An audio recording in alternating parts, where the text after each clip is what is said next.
మీ ఇప్పుడు రీసెంట్గా మన యూట్యూబర్స్ మీద కొన్ని జరుగుతున్నాయి కదా, అంటే రేప్ కేసులని ఆ కేసులని పోలీస్ స్టేషన్లో డైలీ కేసులు పడుతున్నాయి కదా. అవును. దాని మీద తోటి యూట్యూబర్ మీరేం స్పందిస్తారు? నేనేమంటానంటే యాక్చువల్గా అమ్మాయికి అబ్బాయికి బాండింగ్ ఎప్పటి నుంచో ఉంది కదా. సో ఉన్నప్పుడు నమ్మి వచ్చినప్పుడు అలా చేయడం కరెక్ట్ కాదు ఫస్ట్ ఆఫ్ ఆల్. ఎందుకంటే అతని వల్ల ఆ అమ్మాయికి బెనిఫిట్టే, అమ్మాయి వల్ల ఇతనికి బెనిఫిట్టే ఛానల్కి. సో అలాగా గ్రోత్ అవుతాం వల్ల ఆ అమ్మాయి ఎవరైతే ఉందో ఆ అమ్మాయి పేరు మీద కూడా ఒక ఛానల్ అయితే ఓపెన్ చేయడం అయితే జరిగింది. కాకపోతే దానికి సంబంధించిన లాగిన్స్ ఏవైతే ఉన్నాయో అవన్నీ కూడా అతని దగ్గరే పాస్పోర్ట్స్ పెట్టుకున్నాడు.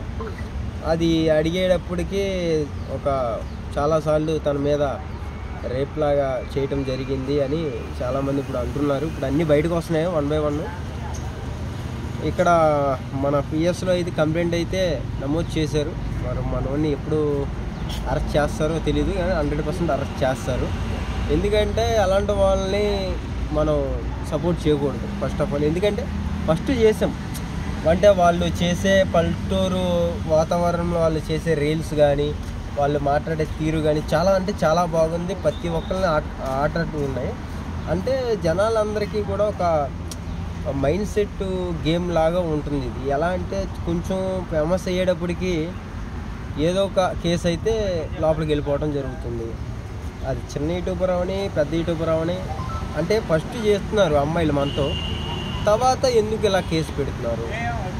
ఇప్పుడు ఆమెకి నచ్చే వెళ్ళింది కదా ఆయన దగ్గరికి. సో ఇన్ని రోజుల తర్వాత ఒకసారి అని చెప్పట్లా, ఎన్నోసార్లు అందు. మరి ఎన్నోసార్లు చేసినప్పుడు ఎప్పుడో చెప్పొచ్చుగా.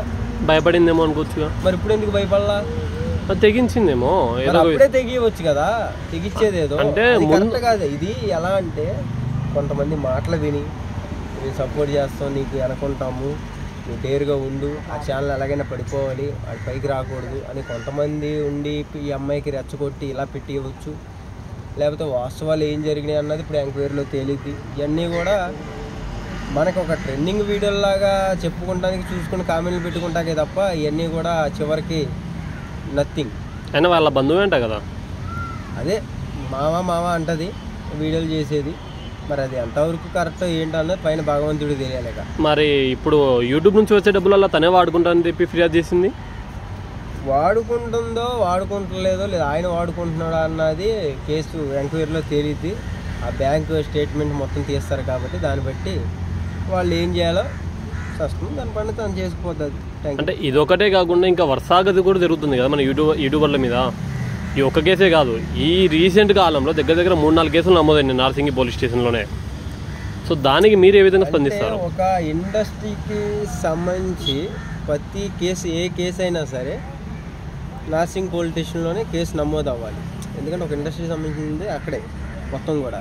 ఏ యూట్యూబర్ అవని, లేకపోతే ఇండస్ట్రీకి సంబంధించిన అవని, లేకపోతే ఇన్స్టాగ్రామ్లో రీల్స్ చేస్తూ ఉన్నాయి, ఏ కేసు అయినా సరే హైదరాబాద్లో అక్కడే నమోదు చేస్తారు. సో చూడాలి ఇది ఎంతవరకు వెళ్ళిద్దో, ఎంతవరకు వెళ్ళి ఆగిద్దో. దీనివల్ల ఆయన ఛానల్కి ఉన్న సబ్స్క్రైబర్లకు కూడా దెబ్బే. సో ఉంటారో పీకుతారో చూడాలి. ఇంకోటి, మన ఈ యూట్యూబర్ల మీద తోటి యూట్యూబర్లే కక్ష సాధించి మరి నెగిటివ్ స్ప్రెడ్ చేస్తున్నారు. దానికి మీరేమంటారు?